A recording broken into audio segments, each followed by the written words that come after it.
অভিজ্ঞতা। কোন প্রাণীর জন্য সর্বোচ্চ এবং সবচাইতে ভয়ঙ্কর অভিজ্ঞতা হচ্ছে মৃত্যু। এবং এত ভয়ঙ্কর অভিজ্ঞতা, এই অভিজ্ঞতাটা কারো কাছে শেয়ার করে যাওয়া যায় না। মরার সময় কেউ বলে যেতে পারছিল আমার মরতে এমন লাগছে, কইতে পারছে? কেমন লাগছে বলতে পারে?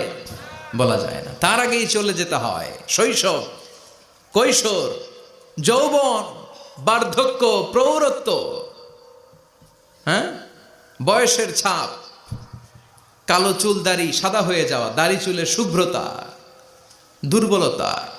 This is the circle of life. ছোট্ট ছিলাম, বড় হলাম, সিঙ্গেল ছিলাম, ডাবল হলাম, তারপরে বাবা হলাম, তারপরে শ্বশুর হলাম, তারপরে নানা হলাম, তারপরে চলে যেতে হবে। This is the circle of life.